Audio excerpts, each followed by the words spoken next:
welcome. Thank you so much. Oh, should I start over? Hello, everyone. Welcome. Thank you so much for coming. I'm pleased to kick things off today. This workshop is hosted by Clarity Connect. You know Don Henwood, which I'm very pleased to be partnering with. It's brought to you by the University of Moncton MedTech Organizing Committee. So as some of you know, this is our third annual MedTech Summit. My name is Pierre Doucette, and I'm the MedTech 2026 committee lead. So today is about sharpening how you communicate the value of your research, especially when working with partners who you don't always speak the same academic language with, like business people. Because at the end of the day, a collaboration only works if it's understood, right? So, and that's really what the MedTech Summit is about, is communicating your message to non-academic people to find those valued partners. So I'm genuinely excited about today and what we'll build here today, and how it connects to the upcoming summit. And Dawn will talk more about that. And we do have a template that we're going to share. I already shared with you, and she's going to refine it and make it so much better.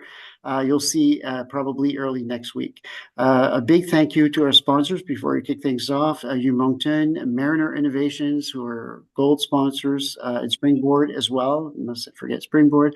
And our silver sponsors, who are Vitality Health Network. So, and I'm sorry if I forgot somebody along the way, but let's get started. Passing it over to Dawn. Thank you so much, Dawn. Bonjour tout le monde. Bonjour, bonjour Mohamed. Ça Yeah. va, Madame Henwood? Okay. J'avais quelques problèmes de connexion. Excuse-moi. Oh, ok. Je suis très heureuse de vous voir ici. Okay. Well, bienvenue à toutes et à tous. Welcome everyone. Je suis fondatrice d'un cabinet conseil ici à Moncton, Clarity Connect. And as we begin, I want to acknowledge that Moncton, where I live and work, is on the traditional unceded territory of the Wolastoqey, the Maliseet, and the Mi'kmaq peoples. And our hope at Clarity Connect is that we recognize the painful lessons of history, honor diversity in all its forms, and create learning opportunities that are welcoming and empowering for everyone. Okay. Est-ce que vous pouvez voir mon écran? Oui, OK.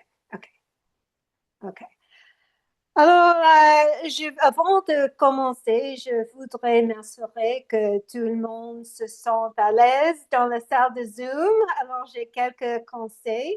Je vous invite à vous montrer en caméra pour faciliter une conversation naturelle. Okay. Vous pouvez trouver les emojis ici. C'est une bonne méthode de participer. Et puis, vous pouvez changer votre vue de l'ordinateur. I'm not seeing your computer screen, if that's what you meant. OK. On te voit toi-même, mais pas ton écran d'ordinateur. OK. Je vais essayer encore une fois.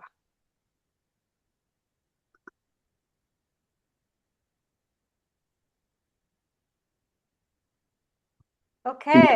Toujours Merci. des enjeux Excellent. techniques. OK. OK.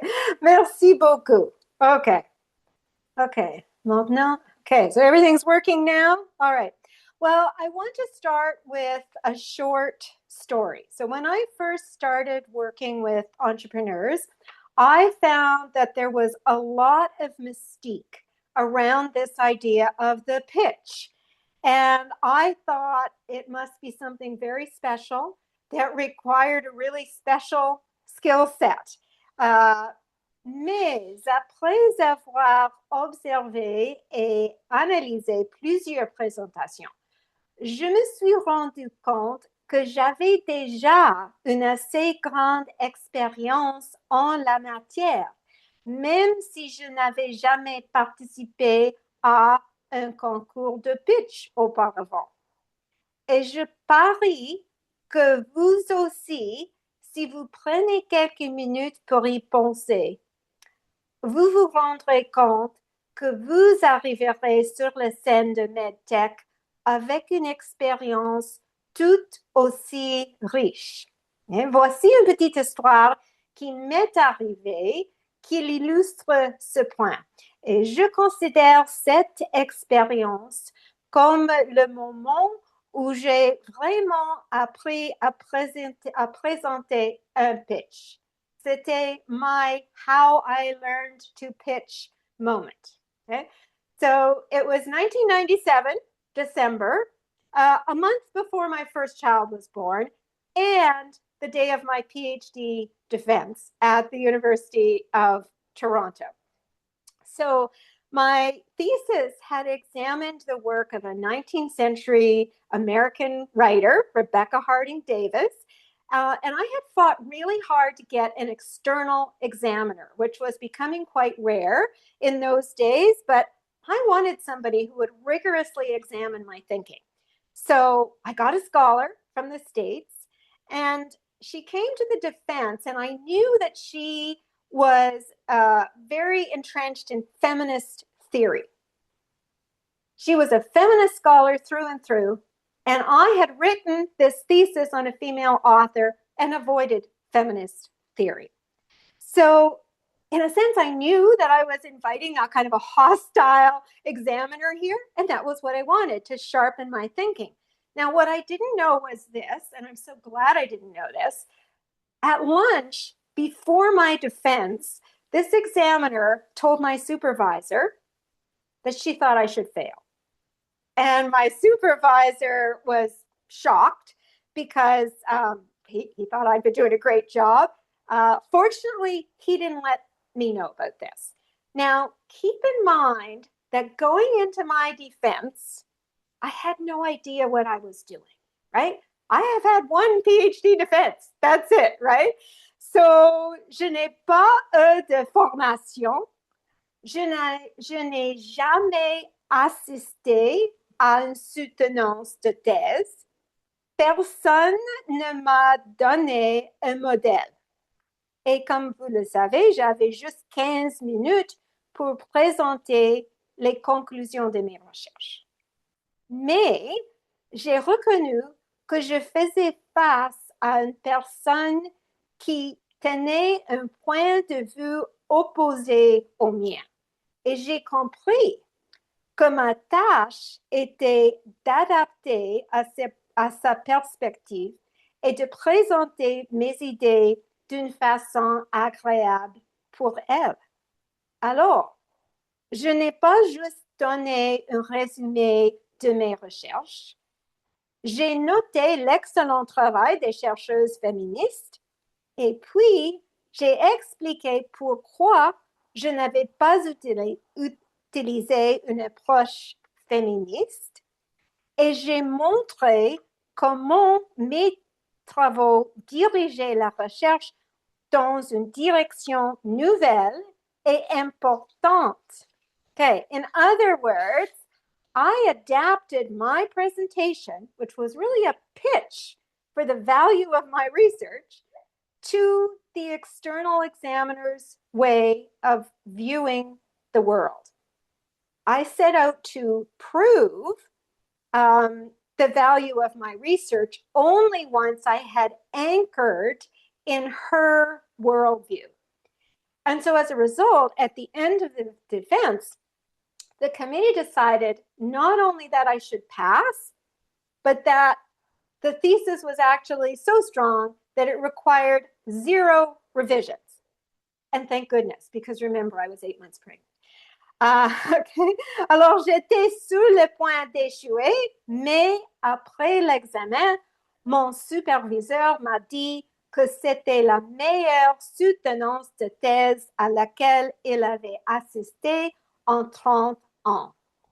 Et la stratégie d'adaptation que j'ai appris me permet aujourd'hui d'aider des clients à réussir quand ils présentent des idées innovatives aux partenaires, investisseurs et clients. Now, I tell this story because during your career as a researcher or a medical practitioner, you have also had experience pitching already. You have been selling ideas. And if you comb through your memory, you have probably, like me, sold ideas to a skeptical audience. Now, maybe that was a class of undergraduates. Maybe it was a colleague who challenged your idea at a conference. Maybe it was a journal reviewer who had assumptions that were different from yours. So in today's session, you're going to tap into that experience and simply adapt the way you've been selling ideas to a new audience outside the academy. Okay? So together, we're going to explore the 5 fallacies of researcher pitches. We're going to discuss how you can develop a compelling business case for investors and partners. And finally, we're going to talk about how you distill that business case into a persuasive pitch. Now, you might say, gee, we're not going to hear about the pitch till the end. That's right.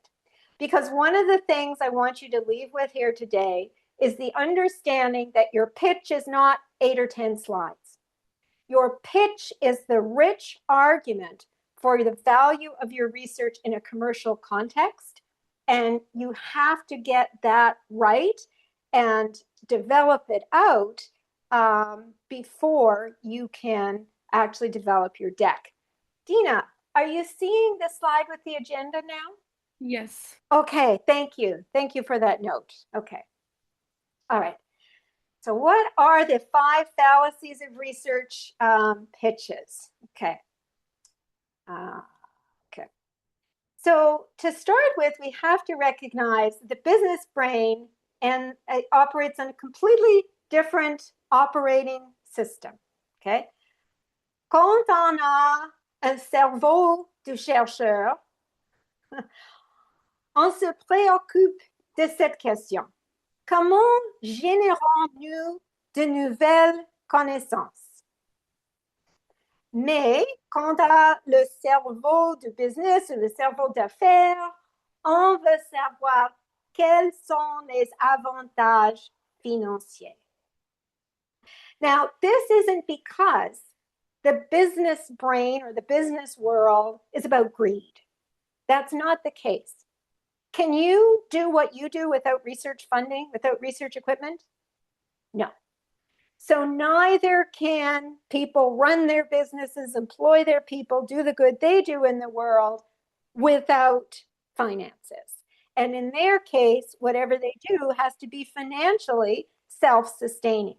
So that's why you need to think about this question of what's the financial impact here. Okay. Now, I include myself as somebody who has a researcher brain, so just know that as I go through this. So, dans le cerveau du chercheur, on aime explorer les questions comme celle. Comment ça marche? Quelle est la contribution au domaine? En quoi cela est-il nouveau? Parce qu'on aime le nouveau. On est curieux. Comment découvrons-nous la vérité? Okay. Now, the business brain is not interested in questions about truth or knowledge. They want to know, how does what you're doing help advance our goals set by leadership? How will this make us more profitable, more competitive? And we cannot forget the personal angle. How will this advance my career? Okay. Pour attirer l'attention des gens du monde d'affaires, on doit mettre l'emphase sur les problèmes critiques. Okay? And I've given you 3 problems here that tend to grab the attention of an investor or an industry partner. Okay? The business needs to be more profitable. It needs to sharpen its competitive edge. Maybe there are, think about AI. I just came from a workshop yesterday all about AI in the world of small business and how we are all having to rethink what we're doing to be more competitive. Or the business needs to counter an imminent threat of some kind. Okay. Alors, la première question pour vous, c'est de quel problème d'entreprise s'agit-il? Okay, so you need to think about what is the business problem that relates to your research. Don't start with the science problem, start with the business problem. So this is a matter of translation. I'll walk you through one example, and then I'll ask you to consider the second. Okay. How can we prevent back injuries among care workers? Well, that sounds like a medical problem, doesn't it? How could that be a business problem for the people operating a hospital or a care home? Well, if we have to pay people who are on medical leave and people who are on the job, we've got double the payroll and we're not getting double the labor here. So that's a financial issue. If we're short-staffed, that becomes a liability issue. If people are not wanting to become care workers because they're afraid of getting injured on the job, we could have a recruitment issue, a labor shortage issue.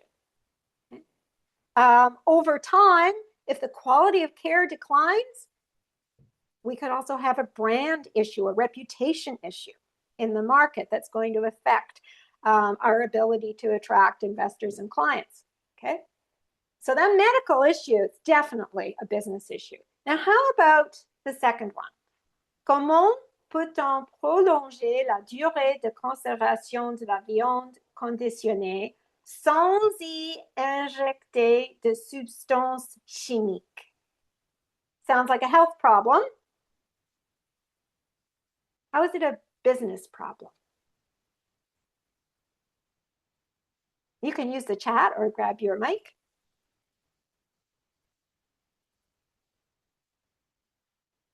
So you will lose money if you don't have enough. The meat will not stand for a long time. Si la durée est courte, bah, vous perdez de la marchandise, donc vous perdez de l'argent. Donc on peut mettre des dollars là-dessus, ça c'est clair. Oui, c'est trop clair quand on y pense. Oui. Merci Moulet.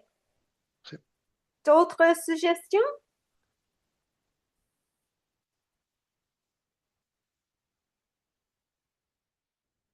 Il y a aussi un risque, un risque de réputation. Hein? On ne veut pas acheter des aliments chez un magasin où on a de, rotten meat, right? Okay. All right. Now, when you start to focus on the business problem, then that makes it easy to avoid the 5 fallacies that I see so many researchers fall into and which I have fallen into myself, okay? So the first kind of false assumption here is that a research problem is the same as a business problem. And we've just seen you need to translate into the world of business. The second false assumption is that if you give people more information, more background, and more technical information, that this is what they need. If they only understood, okay? Alors, on pense que si on donne des gens qui ne sont pas experts un tas d'informations, de données, ils peuvent devenir immédiatement les experts. Okay? Ce n'est pas la route à suivre. Okay? We are not trying to rapidly bring business people up to speed on your research. We are trying to present the value of the research in a way they understand. And that's a very different activity. Okay? The other fallacy here is that credentials and publications speak for themselves. I learned this lesson the hard way. When I went from the academy to the business world, to working with a Big Four consulting firm as a subcontractor, I learned very quickly that I was Dr. Henwood in the classroom and I was nobody at the boardroom table until I earned their trust. That's a hard one. And honestly, some days I felt like just bringing in my diploma. Like, come on, but trust is something that has to be earned. And finally, we often think if we just give people all of this information, then it's their turn to figure out how it applies in their situation. After all, they know their world, right? So you bring your research, they should figure out how it works. No. Votre tâche primaire, c'est de faire les liens, de montrer comment vos recherches sont pertinentes aux préoccupations de votre public. Okay. Otherwise, your investors, your industry partners say, that's really cool. And so what? Right. So it's all about the so what. Okay. So once you have identified your business problem, then you're ready to start developing a business case. Qu'est-ce que c'est un business case? Again, when I first entered the business world, I thought, ooh, this sounds very complicated. A lot of mystique here. No. Un business case est tout simplement un argument logique et justifié démontrant la viabilité financière d'un projet. Et vous savez très bien comment construire un argument logique. C'est ce que vous faites chaque fois que vous écrivez un article scientifique. Now, the difference is that we have to do some translation and restructuring. Okay? So we have to translate the research findings into business impact. We have to provide persuasive evidence connected to that business impact. Again, this is a big mistake I see researchers making, not providing the right kind of evidence that speaks to investors and partners. And then finally, we have to use the structure of what I call business logic, which you'll see is the reverse of academic logic. Okay, so on commence avec la question, quel est l'impact sur l'entreprise? Okay. Un exemple. Le bras robotisé travaille 23 fois plus vite qu'un opérateur humain. C'est cool? So what? Okay, that's great. What does that mean in my world? Okay, so if you're trying to sell this into a hospital, then you need to be able to show that the fact it works 23 times faster means that when you use it to lift people out of beds, let's say, I don't know what you're going to do with your robotic arm, that this is going to save you so many person hours, and that's going to equal so many dollars. Okay? You have to kind of do the math. Okay? Let's try this one together. And again, you can grab your mic or use the chat to respond. Notre engrais breveté pourrait prolonger la saison de croissance moyenne de près de 17%. Okay. C'est cool? So what? So what could be the business impact here? What tangible difference could it make economically? Nadia. Hi, I'm Nadia. Bonjour, je m'appelle Nadia. Donc, pour y répondre, une saison de croissance élargie peut entraîner ou déclencher une saison de récolte plus, plus élargie, plus étendue et ça résulte de beaucoup plus d'occasions de faire d'effectuer les ventes, alors d'augmenter les profits. Oui, oui, on peut augmenter le profit. Et il faut encore faire les maths. Did I say that right? Yeah. You have to kind of again do the math. Yes, merci Nadia. Yeah. So you start with your business problem, and then you must be able to look ahead and say, if somebody adopts this in their world, in a real situation, what difference is that going to make? And we have to remember that we measure difference in terms of money often.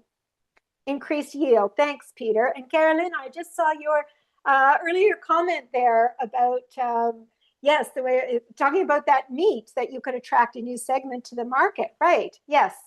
So I often use the word problem, but we want to, often we're thinking about opportunities, right? And the problem could be an opportunity that hasn't been seized yet, if that makes sense. Because if this person doesn't seize it, somebody else might, right? Now, okay, this is really important, okay? Do not abandon academic rigor when you present to a business audience. You have to redirect it to support a financial argument. Ne renoncez pas à la rigueur académique, okay? I see this so many times where researchers will make a claim, let's say about market size. The market for this potential device is going to be $60 billion. And then they move on.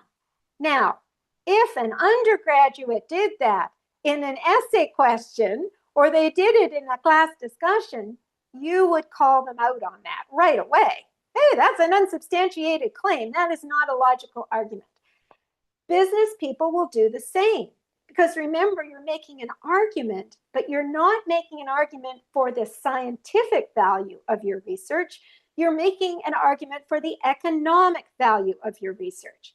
So yes, this means that in addition to your scientific research, you need to do a little bit of research into the market to come up with some evidence that's going to be convincing for your audience. Okay, and it's a matter of, again, doing the math. On doit faire les maths, okay? So, ici, on a l'exemple au sujet du bras robotisé encore. So, on fait l'assertion que le bras robotisé pourrait permettre à un hôpital canadien moyen d'économiser jusqu'à 10 millions de dollars par an. Oh, magnifique! How do you know that? Vous le savez comment? Okay, that's the question that anybody who's examining your argument for its logic is going to ask, and that is the business logic that somebody will bring. Okay. So again, you'd have to do a little bit of digging around. If this is going to replace 2 nurses per shift, what's a nurse get paid? They don't expect that you're going to have exact math because you don't have access to exact numbers, but you have to have some evidence that's going to be convincing. Okay. Now, the third piece here, so we've established the business problem. We've translated the scientific conclusions into business impact. We've got some convincing evidence. Now we need business logic to follow a certain structure. Et la logique de l'entreprise ou d'affaires suit une structure problème à solution. Et on va voir que c'est l'envers de la logique scientifique. Okay? La logique du chercheur starts like this, right? If you think about a scientific article, you provide the background, the context, the history surrounding your study. And then you spend a lot of time talking about how you conducted the study, why you chose the methods you did, how the method worked, what you observed. And then toward the end, way down the article, you have the discussion section where you're going to talk about your discovery and you're going to draw some conclusions. Now, I will tell you that when I work with clients and I do things like, help them turn a scientific article into something that they can present to a lay audience, I can't read the middle part, right? My background, is in 19th century literature. So if I'm working with somebody in AI or pharmacy or any of the other fields represented here today, I've got to go right to that discussion section. Oh, this is what they did and why it matters. Okay. So your viewer of your pitch, your audience for your pitch, is doing the same thing. Okay. So you want to use what I call business logic. Okay.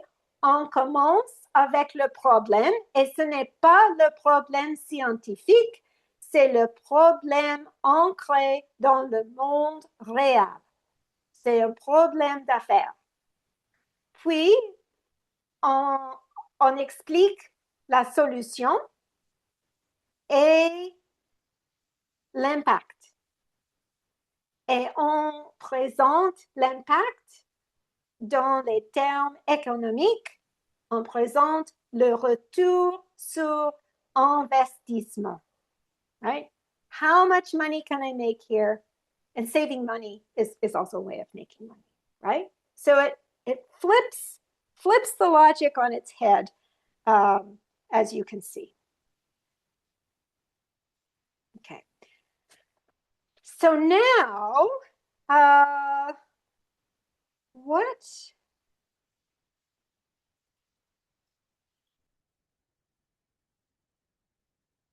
I'm going to give you a few minutes to think about what the strongest business argument is for your research. Okay? And I want to give you just a couple minutes. I'd invite you actually, if you have a pen or pencil, just to take 2 minutes and kind of write down some thoughts. And then I'll invite a few of you to share, if you are willing, some of your responses. What is the strongest business argument for your research? And I want you to be able to present that in no more than 2 sentences. Because the other thing about business people is they're very impatient. Okay. So 2 minutes to answer the question, and then I will invite you to share your response in 1 or 2 sentences. Okay. So la question que vous considérez, c'est quel est l'argument commercial le plus convaincant en faveur de votre recherche? Okay. Je vais vous donner 2 minutes.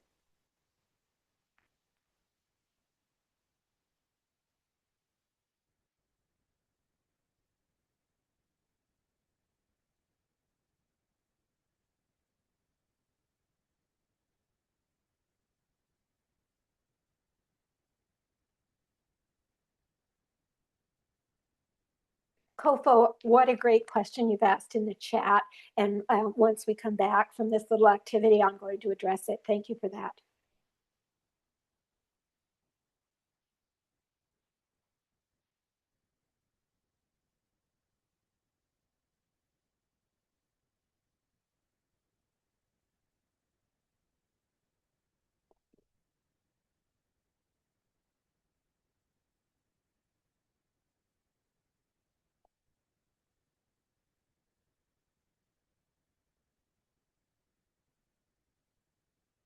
I see your question too. Great question, Caroline.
OK, c'est 2 minutes. OK, je vais commencer par répondre aux questions dans le chat. OK. So Carolyn, great question. Could the strongest argument differ depending on the industry partner? Absolutely. Okay. You have to be selective. Very often I see researchers show up and say, here is my research. It could do this. It could do that. It could do this. It could work in manufacturing. It could work in healthcare. It could work in ag tech. Now, again, thinking back to, your area of expertise as a scholar is actually argumentation, right? And so we've all seen those students who can't really seem to find an argument. They just want to tell you all kinds of facts. They want to provide description, right? So when you're looking for a logical argument, you have to have a main point you're trying to make, and that means being selective.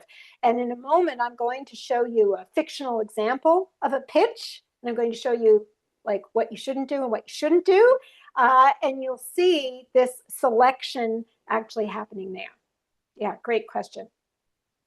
And that's why, like, a lot of the research that you need to do before a pitch is actually looking in to the people who are in the audience. Okay, and I see another one. Yes, I wanted to come to COFO. How well and effective can you be a researcher at the same time be business-minded? It's a big ask, isn't it, COFO? Yes. Fortunately, you don't need to be Warren Buffett or Jeff Bezos to do this. What you're trying to do in your pitch is actually start a conversation. So I've been using this language of argument because that's what business case is. And I think it's a really, it's an easy way to think about a pitch when you're an academic. But the goal of this argument isn't to have the investors say, yes, I'm in, right? Here's the check.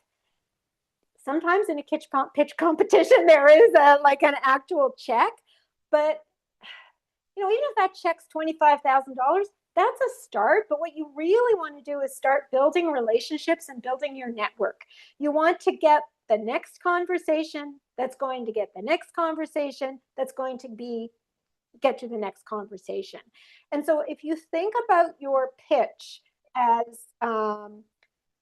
drawing somebody into a relationship with you, then you realize you don't have to show up with all the answers. You have to show up with enough information that they start asking some really good questions. And then it will be a collaborative process of working out how the value of what you have will ultimately translate to their world. I hope that helps, Coco. Let me know if that answers your question. And that's very uncomfortable, because it's I found that kind of transition very difficult, because when I was presenting in the classroom, I stood up, I was the source of knowledge here, right? My PhD actually, said that I was the authority in the classroom. And it's here's the argument. This is why you should read it this way. And so it's quite different when you go into the business world, because it's ultimately what you're trying to do, is engage so that you can have those deeper conversations. Carol, great question for Pierre. Is there a list of the people who are going to be there, Pierre, like technology partners and investors? Yes, and we're compiling that, and I'll try to make that available. No problem. Awesome. Okay. Dina, your business case is to have clinical opinion leaders in your clinical sites. And what is that going to mean? It's going to save doctors time from going to conferences and workshops so they can see more clients. Okay, that's great. That's a great start, Dina. I would also think, is there another business case there for actually, let's say, driving changes locally? In other words, if I've got an opinion leader on site, is it then much easier for the hospital administration to bring in a new policy or a new procedure, perhaps related to efficiency or related to something that's going to make the operation more sustainable? Can you make it even more concrete and higher in value? Anyone else? Thank you for that example. Anyone else want to share their business case? your business argument?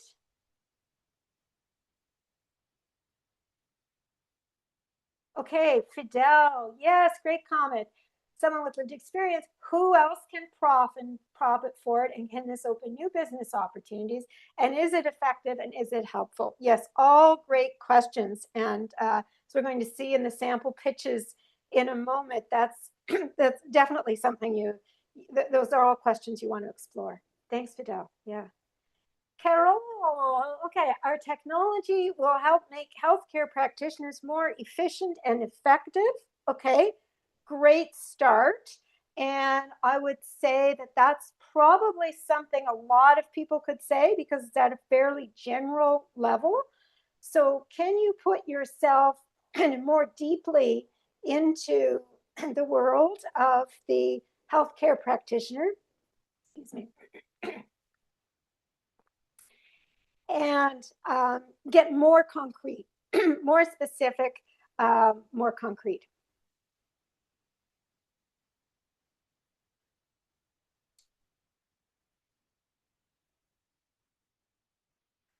And Mohammed, to be able to propose the strongest business argument, you have to cultivate to have an entrepreneurial mind. Yeah, what are the similarities between the entrepreneurial mind and the researcher mind? I actually think there are so many similarities. And we think about the world, when I was in the academy, remember I was in the humanities, right? It's kind of like this fortress unto itself within the academy, right? And certainly I, grew up thinking the world of business was not only foreign, but was probably evil and greedy and all of these things, right? But what I've discovered is curiosity is it's something that is very similar. So you have curiosity. Your investors also tend to be really curious people because they're thinking, ooh, I wonder what this could do. How many different ways could this make me money? Ooh, he said it could make money over here, but I wonder if it could make money over here, right? So there's that curiosity piece. And then the other thing you want to think about when you are adapting your pitch to your audience is what values do you share? Like for me, often when people think about adapting to a different audience, they think right away about the knowledge level, comment est-ce qu'on va traduire ces connaissances très complexes pour un public qui manque le niveau d'éducation, etc., etc. Mais à mon avis, le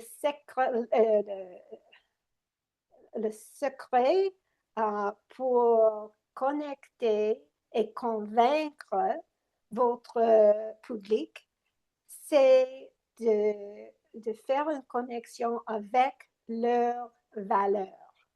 Okay, so Carolyn mentioned earlier, like company that might have an interest in sustainability, right? So if you know that's a point of connection. When you are presenting to people and you know who's in the room, look at their annual reports. How are they talking about impact? How are they talking about what they do in terms of mission?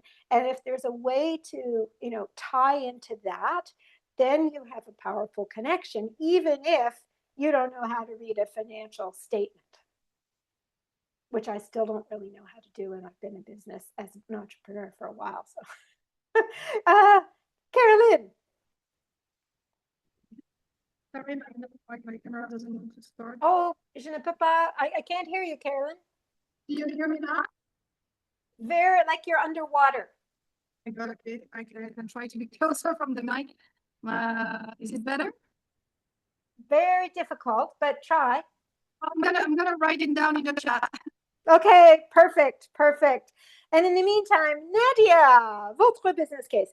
La traduction des services médicaux vers les langues autochtones augmenterait la visibilité du centre médical, ce qui piquerait l'intérêt des communautés et des clients, d'où l'augmentation des profits.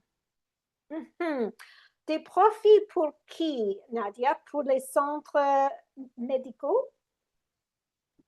Oui. OK. C'est un très bon exemple à propos du sujet des valeurs. Oui.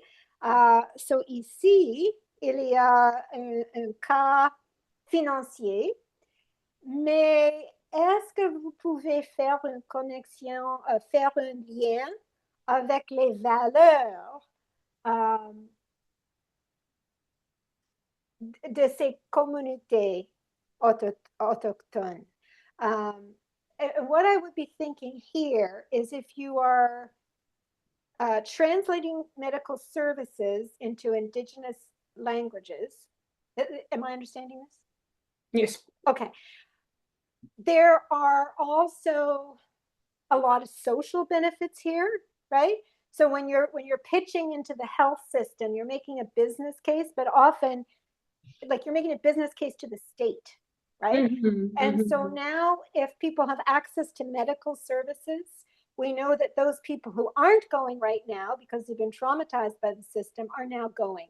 So we are able to deal with issues earlier. We're able to deal with issues that aren't being dealt with, right? So there's like a bigger kind of picture here. Yeah. And it's good to do like a brainstorm and really think about all of the benefits and what they look like, and then kind of select those that you think will have the most weight. Okay. Now, I promised an example. Je vous ai promis un exemple. Okay. So now that you have identified the business problem, you've developed a business case, now your pitch deck is about presenting it in 8 slides. And Pierre has very kindly put together a template for you to use. And I'm going to walk you through that now with an example, okay? Remember again that the goal is not that you get a deal on the spot. Un pitch réussi prépare le terrain pour une séance de questions-réponses animée et des échanges en privé. Okay? Your pitch is giving a high-level overview, and underneath that high-level overview, you've got this really well-developed argument. So in the template that I'm going to send you, probably be Monday before I do that, there are 8 slides. So your title slide, the challenges that you're addressing, the approach you're using, your research focus, your key findings, why this matters, say cool, so what, and then our team and opportunities to collaborate. Now, I'm going to walk you through an example, okay? Now, the gray slides are the example of what you shouldn't do, and the white slides are an example of what I would recommend. You'll see that I haven't used any visuals or any formatting. I'm just getting you to focus right now on the argument. And of course, a big piece of actually doing your pitch is creating the visuals, creating the slides, and so on. But we'll leave that for another time. OK, alors les diapos gris, c'est ce qu'il ne faut pas faire. Et les diapos blancs, c'est ce que je vous conseille faire. Okay. This is an historical example, fictionalized with help from my good friend Claude AI. You will see that it is about the invention of the stethoscope, which happened around 1816. Okay. So, title. What you don't want to do, use a title that looks like a title you'd see in a journal. Okay. You want a title that captures attention because it makes the value of your research in the real world immediately obvious. Simple tube lets every physician hear what's ailing their patients. Okay. Challenges. You don't want to get into the scientific challenge. This is not your research question. Okay? On veut éviter le jargon, même un mot comme thorax. Okay? Un investisseur, probably doesn't know what a thorax is, doesn't know their thorax from their elbow. Okay? Instead, what do we want to do? Okay? Attirer l'attention sur les problèmes concrets, les problèmes qu'on observe dans le monde actuel. So here, What's the problem? We've got this huge social problem, folks. We've got consumption. It's rampant. Nowadays called TB, but tuberculosis, but back then it did not yet have a name. And the problem is that the physician is putting their ear on the patient's chest. So you can't do this if the person's very large. As a woman, I don't think I'd be comfortable with that. And in a very noisy setting, it would be hard, okay? Approche, okay? Encore.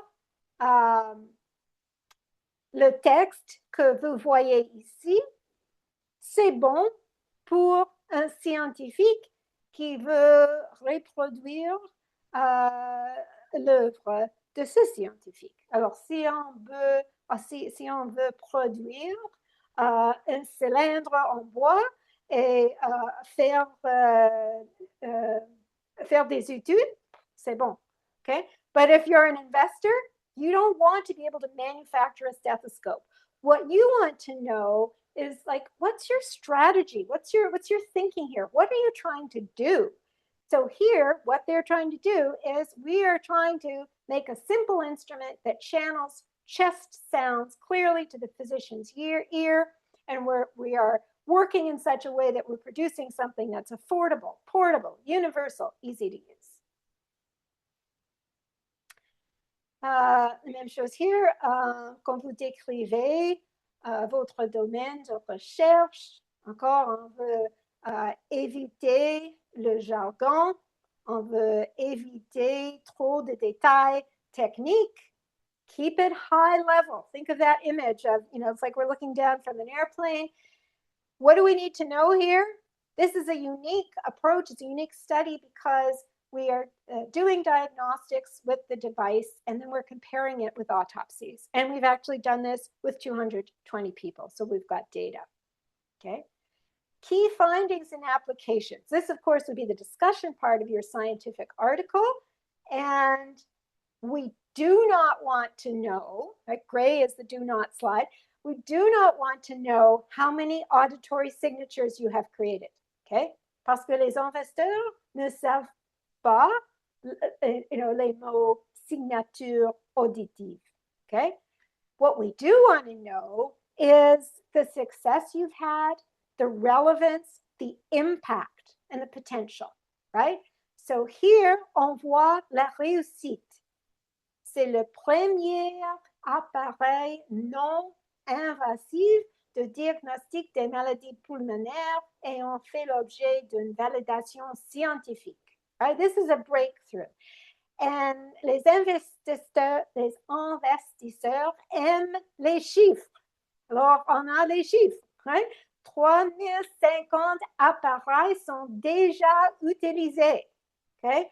So we show some real traction here. Now, to come back to this question of selection, you can see in the gray slides, there was talk about just the thorax, about cardiac issues, pulmonary issues. But this argument makes, focuses on the lung issue and on TB, because that's an issue that everybody would understand. If you've ever read a 19th century novel, somebody's always dying of consumption, right? So, and then we'll see toward the end that there's a place where you can say, and this could also work somewhere else. But for the purposes of the pitch, we're getting somebody focused on this really concrete problem they can relate to. Why this matters? Un diapo très important. Again, we don't care as investors whether you are advancing the field. We want to know, okay, you are going to save thousands, tens of thousands of people from dying. And you've found a relatively inexpensive way to do this. Okay. And the next question in the investor's mind, once you've sold them on the idea, on the research, is, and who are you? Do you have what it takes to move this innovation forward? So again, remember that your credentials alone don't count. Provide a little bit more context. Par exemple, ici, on voit que l'équipe a 2 assistants, mais les assistants ont des compétences spéciales. Ils sont formés à la fois aux techniques de fabrication et l'enseignement clinique. Alors, je vois que cette équipe a le pouvoir de pousser l'innovation. Okay? And then you're asked. You want to ask for something specific, not just for partners, not just for funding. Everybody's looking for partners. Everybody's looking for funding. And you want to be very specific because you don't know who in the crowd knows somebody who can help you. Okay? So you want to think about what the people who are there can offer you and ask something appropriate. And then also, if you're looking for something or someone they may have in their network, let them know about that. Okay? So ici, nous recherchons deux partenaires, un fabricant d'instruments médicaux et une faculté de médecine. Okay?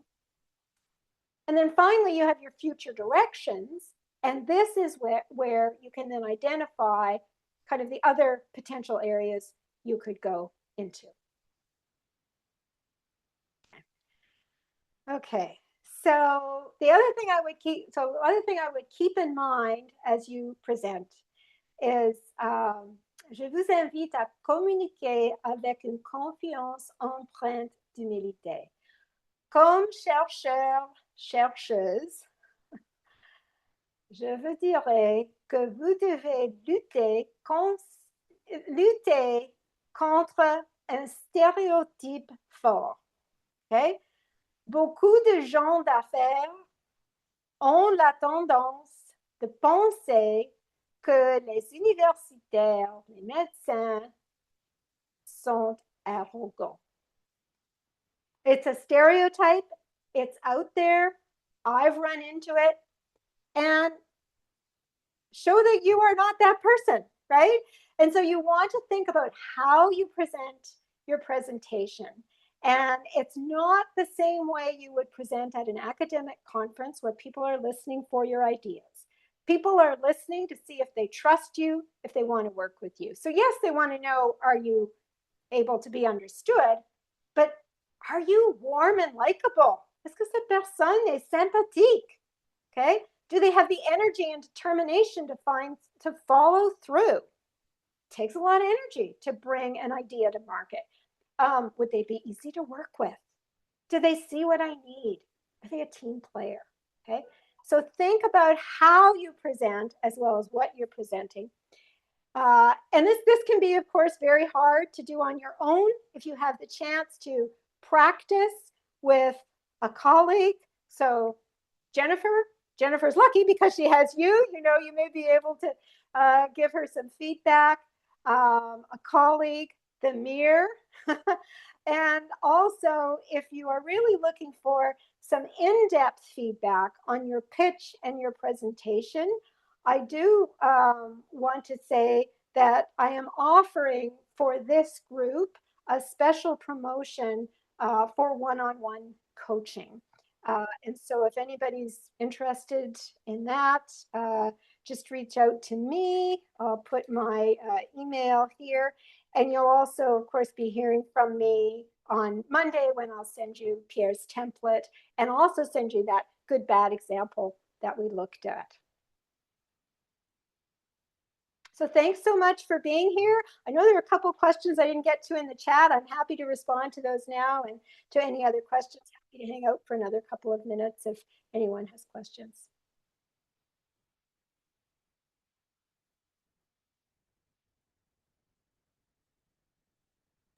Oh, can you hear me now? Just a final word, Don. If you can share my contacts to the crowd here. If they have any MedTech questions or follow-up questions, I'd be happy to help.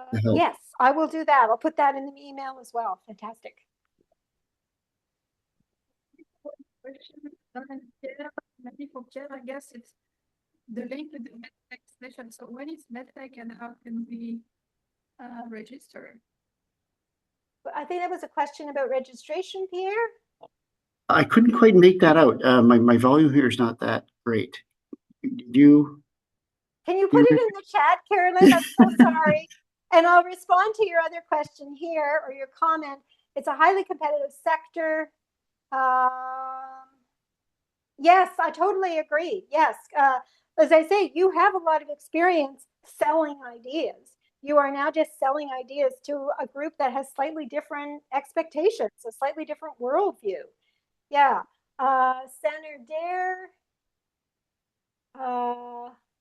Okay, so you empower women by allowing them to manage their pain comfortably, discreetly. So I don't know. Are you still in the crowd here, Senator Dare?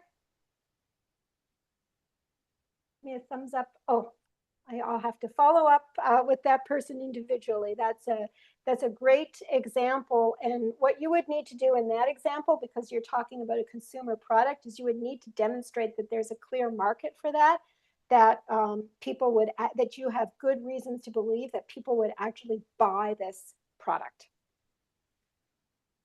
Mohammed, yes, I'll be sending you the template from Pierre, and I will also send you that good bad example.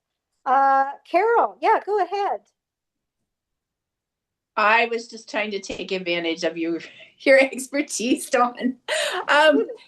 Do you have some more questions or suggestions for me for my pitch to be more concrete about the way our technology can make healthcare providers more efficient, more effective? What kinds of things should I be looking at? Who's using your technology? In our pilot studies, it was pharmacists, physicians, and nurses. Okay. What kinds of things were they doing with it? So they're doing medication. The pharmacists are doing medication reviews. They're providing information to physicians on how to adjust medications. The nurses are using it to provide education to patients and their families. Okay. One of the very useful ways to think about impact is to think about current state, future state. And I learned about this from spending a lot of time with IT consultants. That's what they do. They come into your organizations like, here's where you are now. You've got all these, files everywhere. So now we're going to build you this wonderful piece of software and it's going to fix everything. But I find that really that contrast is really important. So what does life look like for them now? For instance, are they making a lot of errors? Are they having to work 2 extra hours a day to do these reviews because they're just running all day? Are patients having to wait a long time? So, kind of what does it look like now? What does it look like in the future when everybody's using your technology, right? For instance, I'll give you a good example of this. I went to this AI training yesterday, and after it, I spoke with a colleague who's in financial services. I said, I don't know about this AI. Like, is it really helping? He said, it's saving me 3 hours a day. He's a financial advisor, and a big part of his job has historically been documenting everything to the nth degree, right? So the client comes in, he said he could have a 2-hour meeting. The discussion is so complex that after the meeting, the team would have to meet for another hour or an hour and a half to consolidate their understanding of the meeting. Then they have to type up the notes and deliver them to the client. And this would mean the client was waiting about 5 days, and my friend was working till 7 o'clock every night. And he said, literally, we brought in Alexa. Alexa is now taking notes for us with the client's permission.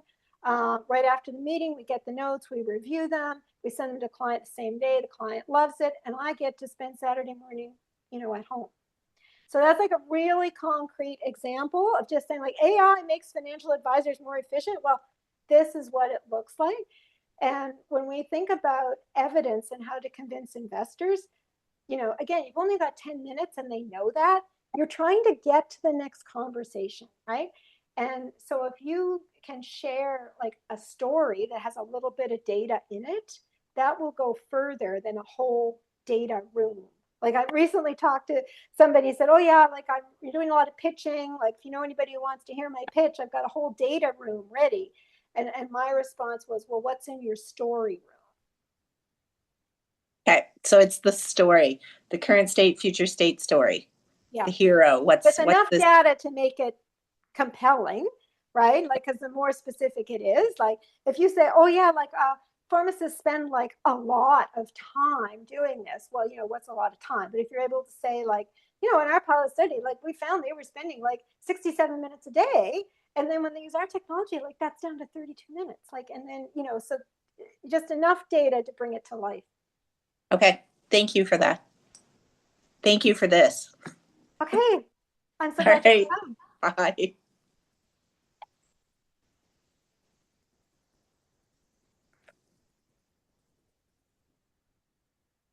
Okay, well, thank you so much, everyone, for coming, and thank you, Pierre, for this opportunity to be part of this. And I will look forward to seeing all of you at the MedTech conference. Great. Thanks, everybody, for coming. Thank you, Don. Okay, take care. Bye-bye. Thank you. Merci. Bye. See.